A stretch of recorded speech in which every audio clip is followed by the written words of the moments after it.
Welcome guys, my name's Sean with Blue Ridge Silverhound, and today our spotlight coin is the 1977 Lincoln Penny.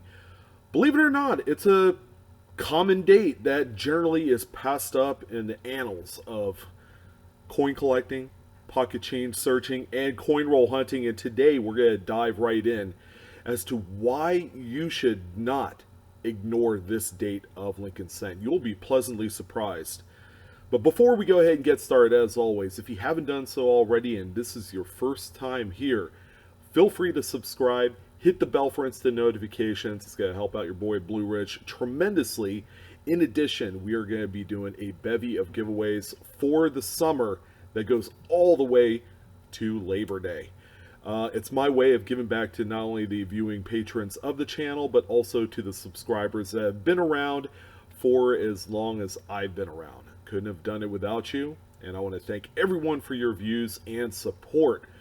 So let's not waste any time. Let's go ahead and dive right into this 1977 Lincoln Penny business. Why does it matter to you? Well, it's real simple. Again, it's a coin that has been for a long time been one of the most ignored dates in pocket change. You could say, make that argument with just about any 1970s Lincoln cent, short of the 1970, of course. But these coins during the 1970s decades, have a lot going for them. Okay, as a matter of fact, we're going to talk about the two business strike coins. Okay, these are coins, again, that are traditionally produced and made and intended for general circulation. So we're not going to talk about any sort of proof coin strikes in this video, as those were made for the collector market, all right, and sold as such. So there are two different branch mitts that we're going to focus on today. Okay, there's a Philadelphia coin, and then there's a coin that's made in Denver. Okay, it's really easy to distinguish one to the other. First and foremost, the 1977 Philadelphia minted coin, as shown right here. All right, as you can tell, there is no visible mint mark indicating that this was even produced at Philadelphia, and that's normal. All right, traditionally you'll have a little tiny letter somewhere around the date. Usually it's right underneath the date. In this case, all Philadelphia minted coins have no visible mint mark. All right, and that's how you can tell that that one is a Philly minted coin. Now again, no shortage of this particular date. 4,469,930,000 examples were produced by the Philadelphia Mint in that 1977 era. All right, so here's where it really gets interesting. Okay, did you know that there are only 3 examples in existence of this coin at a certain grade level? Okay, now to kind of generalize it a little bit better and not make it so broad, PCGS has graded 3 examples in mint state 68 red. Okay, these are about as perfect as they could get.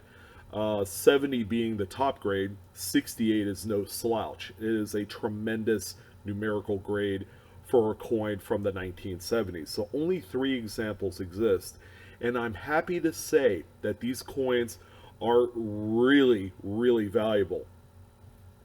So one of the 3 examples did in fact sail at some point in the last few years. There was one example that sold on Great Collections July 29th of 2018.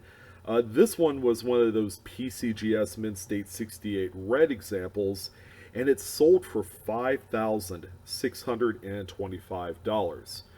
Believe it or not, this is not the most valuable 1977 Lincoln cent. All right, the next one that we're going to talk about here is going to be the Denver variant. Okay, as you can tell on this example here, you have a plain invisible D mint mark. Okay, that's right underneath the date, and that's how you could tell that you have a Denver minted coin. Now again, just like the Philadelphia minted example, there is no shortage in the amount of coins that were produced during this time period. 4,194,062,300 coins were made at the Denver Mint. So finding one is not going to be difficult at all. However, finding one in a really nice mint state condition light on scratches, nicks, and dents, okay, that traditionally indicates some sort of circulation wear, is extremely rare. Only 3 examples of this particular coin was graded by PCGS at the highest grade level, and that is Mint State 68 red. All right, this is the grade that you want.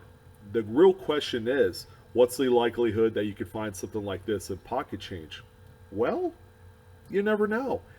There are coins like this that pop up all the time, okay, whether it's through coin roll hunting, pocket change, going through mint sets, although, mint sets doesn't quite guarantee high grade coins that we would expect from a US Mint delivered product. Plus, there are BU bags that you could purchase. Of course, you pay the premium for them, but people do invest in these bags and they can sell them with the prospect of finding a coin that grades at this level. Now, the one recorded sale that I could find of a PCGS Mint State 68 red was on Heritage Auctions back in February 4th of 2016. So this is a relatively recent sale of this coin. And that one example, ladies and gentlemen, sold for $7,050. That is a huge amount of money for any coin that is traditionally not known as a key date. But I am a firm believer that every single date of coin in U.S. coinage history, let alone some of the foreign mints, there are rarities to be found. This is the crown jewel of the 1977 Lincoln cent. So what I also wanted to talk about are a number of errors that you can find, okay, in either bags, rolls, or whatever. Okay, some of them might seem a little far-fetched, but let me go ahead and talk about each one independently. The first coin that we have here is a 1977 cent that was struck on a dime planchet. Of course, you could tell right away looking at this coin that the color is off, okay, and the coin appears just a little bit smaller than a traditional Lincoln cent, although it has the look and appeal of a Lincoln cent. This one was graded Annex, Mint State 66, and this one sold on Heritage Auctions July 8th of 2006 in the amount of $460. So this is a coin right here that, might pop up and change, okay, just being able to recognize a Lincoln penny that has the look and appearance of a Roosevelt dime sized coin, all right, is important, okay, and that kind of gives it a little bit more value on, just your general coin roll hunting activities or maybe searching through pocket change. So the next coin I wanted to talk about on this list here is another 1977 Philly coin. This is a 5-cent piece that was struck on a Lincoln cent blank. All right, so it's going to have the 98% copper composition on this coin, so it's going to have that brown appearance. This one graded PCGS Mint State 64, and this is another Heritage Auctions sale on October 3rd of 2007 in the amount of $253. The coin in itself doesn't look like a whole lot to look at. However, if you came across a coin like this that was struck on a Lincoln composition planchet, then you have something that's worth a lot of money to a specialized error collector. So definitely keep an eye out for this coin. So the next one that we have here, this one is actually a 77 Denver minted coin. This one is quite crazy, okay, as you could tell on here. It is 15% struck off center. In addition, it also has 3 clips. All right, so this has a myriad of various errors going on with the coin. The likelihood that you'll actually find this coin in rolls might be unlikely, but something like this might turn up in maybe a nickel roll because of the size, and just the way that the bank's coin sorting system works is these coins, whether they're off center or oblong or they have clips on them, all right, they will go into the coin slot that best fits that particular shape. So this coin right here probably would be found in a nickel roll, okay, but ideally something like this would also show up in a mint BU bag. This example right here is a PCGS Mint State 64, and it's sold on Heritage Auctions July 13th of 2014 in the amount of $152.75. This is a marvelous looking example. So the next one that we have here is another Denver minted coin. I'm happy to say we have both mints well represented on this list. This one is nice. It's just a coin that is 70% struck off center. This is an Annex graded Mint State 63 coin that you see here. And this one, sold for a modest sum of $25 on Heritage Auctions, September 24th of 2006. This coin today would be worth a little bit more because of the market adjustment. This one sold pre-2008-2009 recession, so coins weren't selling nearly as high during that time. So this is a nice example of what would be considered a conversational piece. Pretty nice. And finally, we're going to end it off on a beast of a coin right here, and this is a 1977, and you've heard me refer to these type of errors plenty before. This is affectionately referred to as a double denomination error. And what it is it's a 1977 Lincoln cent that was struck over a completed 1977 Roosevelt dime.